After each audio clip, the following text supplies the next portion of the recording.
जय Hind defence lovers. आज की टॉप हेडलाइंस कुछ इस प्रकार है। इंडियन आर्मी ने कंडक्ट किए एमआरसैम सिस्टम के 4 सफल परीक्षण। भारतीय रक्षा मंत्रालय के साथ वीर एटीवीज को लेकर जल्द ही कॉन्ट्रैक्ट। भारत ने चिकन नेक्स कॉरिडोर को किया और भी मजबूत। भारत तैयारी कर रहा है अपनी समुद्री सीमाओं को बढ़ाने की। और कावेरी इंजन की टेक्नोलॉजी इस्तेमाल होगी एमका प्रोग्राम में।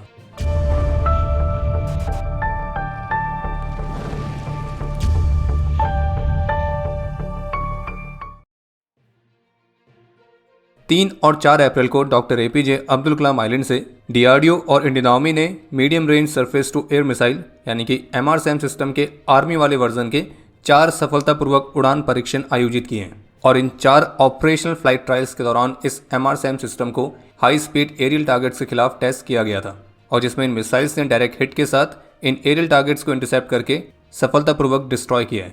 और इन ट्रायल्स के दौरान 4 अलग अलग तरह के टारगेट्स को इंटरसेप्ट किया गया था, जिसमें से एक टारगेट लॉन्ग रेंज पर था, एक शॉर्ट रेंज पर, एक हाई ऑल्टीट्यूड पर और एक लो ऑल्टीट्यूड पर। और इन चारों कंडीशंस में टारगेट्स को सफलतापूर्वक तरीके से डिस्ट्रॉय करना इस एमआरसैम सिस्टम की ऑपरेशनल कैपेबिलिटी को प्रूव करता है। और ऑफिशियल स्टेटमेंट के मुताबिक ये फ्लाइट टेस्ट ऑपरेशनल कंडीशन में वेपन सिस्टम के साथ ही कंडक्ट किए गए थे। और ये ट्रायल्स डीआरडीओ के गाइडेंस के अंडर ईस्टर्न और सदर्न आर्मी कमांड्स के द्वारा कंडक्ट किए गए, जिसमें इन दोनों आर्मी कमांड्स के लिए इस एमआरसैम सिस्टम की ऑपरेशनल कैपेबिलिटी को प्रूव किया गया है। और अब जल्द ही एमआरसैम की 2 रेजिमेंट के साथ इस वेपन सिस्टम को फुली ऑपरेशनलाइज किया जाएगा। बाकी इस एमआरसैम आर्मी वेपन सिस्टम में multi function radar, command post, mobile launcher system और अदर व्हीकल्स आते हैं। और इसकी मारक क्षमता 70 किलोमीटर तक है। और MRSAM high response quick reaction vertically launch किए जाने वाली एक सुपरसोनिक मिसाइल में आती है, जिससे missiles, aircraft, guided bombs, helicopters तो इस तरह के अलग अलग एरियल थ्रेट्स को न्यूट्रलाइज करने के हिसाब से डिज़ाइन किया गया है। तो जैसा कि कुछ दिनों पहले रिपोर्ट्स आई थी कि बेंगलुरु बेस्ड ईवी स्टार्टअप प्रवेग डायनेमिक्स ने इंडियन आर्म्ड फोर्सेस के लिए बनाए गए अपने वीर एटीवीज के ट्रायल्स को सफलतापूर्वक पूरा किया है। तो अभी हाल ही में इससे जुड़ी हुई एक और रिपोर्ट सामने आई है, जिसमें जेन्स.com के साथ बातचीत में प्रवेग डायनेमिक्स के ऑफिशियल्स की तरफ से बताया गया कि उनके वीर मिलिट्री इलेक्ट्रिकल व्हीकल्स के कॉन्ट्रैक्ट को लेकर भारतीय रक्षा मंत्रालय के साथ जो निगोसिएशन है वो अपनी आखिरी स्टेज पर है। और प्रवेग डायनेमिक्स 2 राज्यों के साथ भी एक डेडिकेटेड फैसिलिटी को स्थापित करने के लिए बातचीत कर रही है, जहां से हर महीने हाई वॉल्यूम्स में उनके इन व्हीकल्स को रोल आउट किया जा सके। और वीर इलेक्ट्रिकल व्हीकल को इंडियन आर्मी की ऑपरेशन नीड्स को पूरा करने के लिए खास तरह के मॉडिफिकेशन से भी गुजारा गया है, जिसके मिलिट्री ट्रायल्स जून 2024 में शुरू हुए थे। और कुछ माइनर रिकमेंडेशंस के साथ इंडियन आर्मी की तरफ से उनके इन व्हीकल के लिए अप्रूवल ऑलरेडी मिल चुका है। और अब भारतीय रक्षा मंत्रालय के साथ निगोसिएशन कंप्लीट करने के बाद फाइनल कॉन्ट्रैक्ट साइन होने का इंतजार है। और उनका यह भी कहना था कि इंडियन आर्मी के लिए उनके इस इलेक्ट्रिक व्हीकल का जो final close body hybrid variant है वो अंडर डेवलपमेंट है, जो कि 2025 के मध्य तक कंप्लीट होने की उम्मीद है। और उनके इस वीर ईवी का जो हाइब्रिड वेरिएंट होगा तो उसमें कुछ एडिशनल फीचर्स रहेंगे, जैसे कि उसमें इलेक्ट्रिकल बैटरी के साथ साथ पेट्रोल रेंज एक्सटेंडर भी रहेगा। और कॉन्ट्रैक्ट साइन होने के बाद इनका प्रोडक्शन भी स्टार्ट हो जाएगा। बाकी वीर एक इलेक्ट्रिक लाइट टैक्टिकल व्हीकल है। और अगर आपके मन में ये प्रश्न आता है कि मिलिट्री में जो इलेक्ट्रिक व्हीकल्स होते हैं वो कितने ज़्यादा कामयाब है भी या नहीं है, तो उस पर एक डेडिकेटेड वीडियो हमने पहले डिफेंस इनसाइट चैनल पर अपलोड करी थी, और उस वीडियो को आपने ज़रूर देखना चाहिए। आपको काफ़ी कुछ इंटरेस्टिंग इन्फॉर्मेशन जानने को मिलेगी। लिंक इस वीडियो के डिस्क्रिप्शन में मिल जाएगा। बांग्लादेश के मोहम्मद यूनुस के विवादित बयान के बाद जो रणनीतिक रूप से महत्वपूर्ण सिलीगुड़ी कॉरिडोर है, जो कि अक्सर चिकन स्नैक के नाम से जाना जाता है, तो यहाँ पे भारत ने अपने मिलिट्री डिफेंस को डबल करके इसे और भी मजबूत कर दिया है। जैसे कि इस रीजन में Rafale, BrahMos, S-400 air defence system तो इस तरह के महत्वपूर्ण मिलिट्री एसेट्स को भी तैनात किया गया है, जो कि सीधे सीधे भारत की उन सभी एडवर्सरीज को इस बात का संदेश देती है, चाहे चीन हो, पाकिस्तान हो या बांग्लादेश हो, कोई भी इस कॉरिडोर को भारत का सबसे वीक लिंक समझने की गलती भी ना करे। और जबकि इंडियन आर्मी सिलीगुड़ी कॉरिडोर को सबसे स्ट्रॉन्गेस्ट डिफेंस लाइन के तौर पर ही डिस्क्राइब करती है, और अपने एडवांस मिलिट्री प्रिपेयर्डनेस के माध्यम से भारत की मिलिट्री यहाँ की किसी भी पोटेंशियल थ्रेट को काउंटर करने में पूरी तरह से सक्षम है। और अक्सर इस रीजन में भारत की त्रिशक्ति कोर मिलिट्री ड्रिल्स कंडक्ट करती रहती है। और जैसे कि भारत चीन की उस आदत से अच्छी तरह से अवेयर है कि वो किस तरह से इन्फ्लुएंस को बाय करने के लिए अपने पैसे का इस्तेमाल करता है, तो इसलिए भारत इस बार कोई भी चांस नहीं ले रहा है। और भारत ने रणनीतिक रूप से महत्वपूर्ण सभी क्षेत्रों पर अपनी मिलिट्री प्रिपेयर्डनेस को और मजबूत किया है। यानी कि भारत क्राइसिस के होने का इंतजार नहीं करता है, बल्कि एडवांस में ही अपनी तैयारी करके रखता है। और इस बात का अंदाजा इसी बात से लगाया जा सकता है कि जहां एक तरफ कई दशकों से सिलीगुड़ी कॉरिडोर को भारत के एक वीक पॉइंट की तरह कंसिडर किया जाता था, तो अब उसी को एक सॉफ्ट टारगेट से हार्ड डिफेंस जोन में भारत ने कन्वर्ट किया है, खास करके अपने नए मल्टी लेयर डिफेंस आर्किटेक्चर के साथ। और बाकी बैंकॉक में आयोजित बिम्स्टेक के साइडलाइंस भारतीय प्रधानमंत्री श्री नरेंद्र मोदी ने पहली बार बांग्लादेश की इंटरिम गवर्नमेंट के चीफ एडवाइजर मोहम्मद यूनुस के साथ बायलैटरल मीटिंग कंडक्ट करी थी। और इस मीटिंग में भारतीय प्रधानमंत्री ने बांग्लादेश में शांति, स्थिरता और लोकतंत्र के लिए भारत के समर्थन को दोहराया। इसके साथ ही इलीगल बॉर्डर क्रॉसिंग्स को रोकने के उपायों पर चर्चा की गई है और साथ ही भारतीय प्रधानमंत्री ने बांग्लादेश में हिंदुओं और अदर माइनॉरिटीज़ की सुरक्षा और भलाई के लिए भी अपनी गंभीर चिंता व्यक्त करी थी।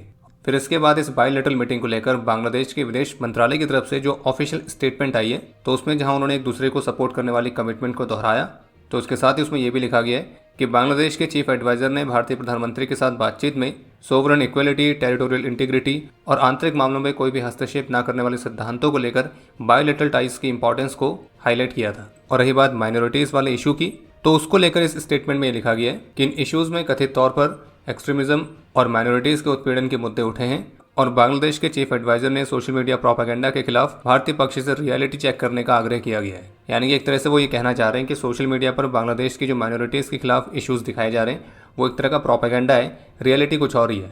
वैसे सच्ची कहा उन्हें, क्योंकि रियलिटी जो सोशल मीडिया पर दिख रही है ये शायद उससे भी ज़्यादा ब्रूटल हो सकता और इसमें कोई संदेह है भी नहीं। बाकी ये स्टेटमेंट बांग्लादेश की तरफ से है और भारत के विदेश मंत्रालय की तरफ से स्टेटमेंट आनी अभी बाकी है और उसके बाद ही क्लियर हो पाएगा कि बांग्लादेश अपनी स्टेटमेंट में जो ये दावे कर रहा है, खास करके माइनॉरिटी वाले, तो ऐसा सच में मोहम्मद यूनुस ने कहा भी है या नहीं।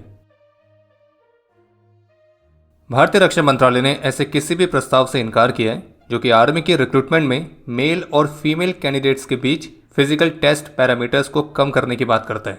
और ये जानकारी रक्षा राज्य मंत्री श्री संजय सेठ की तरफ से लोकसभा में दी गई है और ये उस प्रश्न के रिस्पांस के तौर पर था जिसमें पूछा गया था कि क्या भारत सरकार आर्मी की भर्ती के लिए मेल और फीमेल कैंडिडेट्स के बीच फिजिकल टेस्ट पैरामीटर्स को कम करने के प्रस्ताव पर काम कर रही है या नहीं। इसके अलावा एक बहुत इंटरेस्टिंग अपडेट यह है जिसमें इकोनॉमिक टाइम्स की तरफ से बताया गया है कि भारत सरकार एक नए इंटरनेशनल स्टैंडर्ड्स को अडॉप्ट करने पर काम कर रही है, जिससे पड़ोसी देशों के साथ भारत के जो मैरीटाइम टेरिटरी और बाउंड्रीज हैं तो वो बढ़ जाएंगी और एग्जैक्ट कोऑर्डिनेट्स के साथ कोस्ट लाइन को मेजर करने वाले एक नए स्टैंडर्ड को अपना के भारत की जो समुद्री सीमाएं हैं वो और एक्सपेंड हो सकती हैं। अभी वर्तमान समय में कोस्ट लाइन को मेजर करने के लिए भारत जो मेथड का इस्तेमाल करती है तो वो है एवरेस्ट इलिप्सॉइड सिस्टम, जो कि आउटडेटेड हो चुका है और दुनिया भर में इसे वाइडली एक्सेप्ट भी नहीं किया जाता है और इसलिए भारत सरकार वर्ल्ड जियोडेटिक सिस्टम 1984 में स्विच करने में विचार कर रही है, जो कि दुनिया भर में रिकॉग्नाइज किया जाने वाला स्टैंडर्ड है। और इसके माध्यम से जब कोस्ट लाइन को मेजर किया जाएगा तो भारत के जो मैरीटाइम बॉर्डर्स हैं वो कुछ मीटर्स या कुछ 100 मीटर्स तक एक्सटेंड हो सकते हैं, जैसे भारत के टेरिटोरियल वाटर्स और एक्सक्लूसिव इकोनॉमिक जोन्स, तो ये भी प्रभावित होंगे। और ये जो इम्पैक्ट है बांग्लादेश की तरफ खास तौर पर देखने को मिलेगा और बेस लाइन में एडजस्टमेंट करने की वजह से टेरिटोरियल वाटर्स में बदलाव होंगे और इसका थोड़ा सा असर पाकिस्तान के साथ लगे सीमाओं पर भी होगा। भारतीय वायुसेना के ग्रुप कैप्टन शुभांशु शुक्ला को AX-4 मिशन के एस्ट्रोनॉट डेजिग्नेट और मिशन पायलट के तौर पर चूज किया गया है और विंग कमांडर राकेश शर्मा के बाद वे दूसरे भारतीय होंगे स्पेस में जाने वाले। और इस मिशन के तहत इंटरनेशनल स्पेस स्टेशन के लिए इनकी जो फ्लाइट है वो मई 2025 के लिए शेड्यूल की गई है। इसके अलावा एक अपडेट यह है कि कल 5 अप्रैल से 2025 में नेवल कमांडर्स कॉन्फ्रेंस का पहला एडिशन आयोजित किया जाएगा और ये कॉन्फ्रेंस 2 फेजेस में कंडक्ट की जाएगी।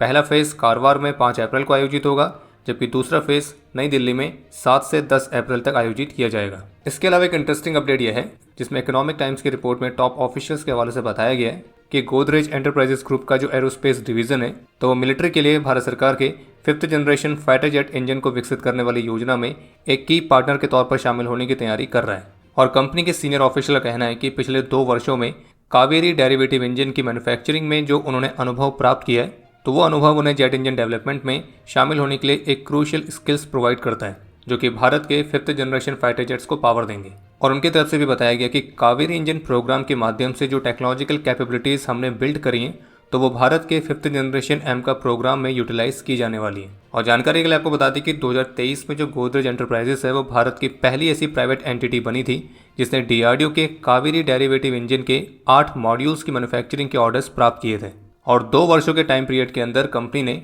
50 किलोन्यूटन थ्रस्ट इंजन के 2 मॉड्यूल्स कंप्लीट किए थे, जबकि बाकी के 6 मॉड्यूल्स अभी अंडर डेवलपमेंट हैं। और आपको स्पष्ट कर दें कि कावेरी डेरिवेटिव इंजन का मतलब है कावेरी इंजन प्रोग्राम का जो ड्राई थ्रस्ट वाला वर्जन है, जिसे वास्तविक रूप से तेजस फाइटर्स को ही पावर देने के लिए बनाया गया था, लेकिन अब इसे घातक UCAV में मुख्य रूप से इस्तेमाल किए जाने की योजना है। बाकी कंपनी ऑफिशियल कहना है कि जो 5th जनरेशन इंजन्स हैं वो टेक्नोलॉजिकली ज़्यादा एडवांस होते हैं, लेकिन जहाँ तक मैन्युफैक्चरिंग की बात है तो वो लगभग सेम है।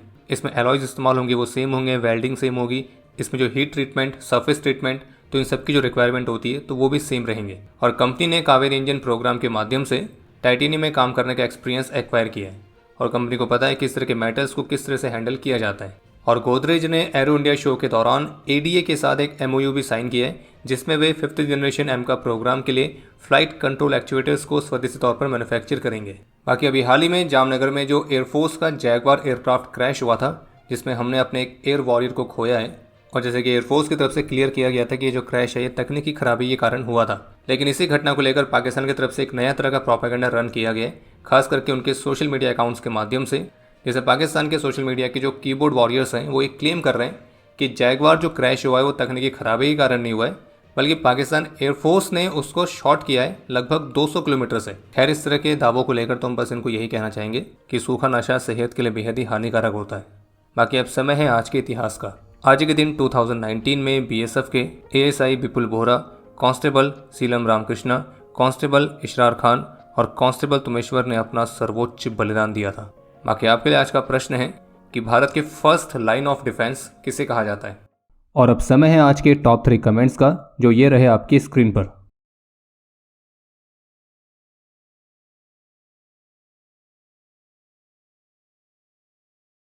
उम्मीद है आपको आज का एपिसोड पसंद आया होगा। पसंद आया तो वीडियो को लाइक करना ना भूलें। आपके कोई भी सुझाव या सवाल हो तो उसके लिए कमेंट सेक्शन ओपन है। और अगर आप डिफेंस रिलेटेड और भी एक्सक्लूसिव कंटेंट में दिलचस्पी रखते हैं तो आज ही प्ले स्टोर से डिफेंस स्क्वाड की सुपर ऐप को डाउनलोड करना ना भूलें। और अगर आप चैनल पर पहली बार आए हैं तो squadron.in पे जाके हमारे नए डिज़ाइंस को भी चेकआउट जरूर करें।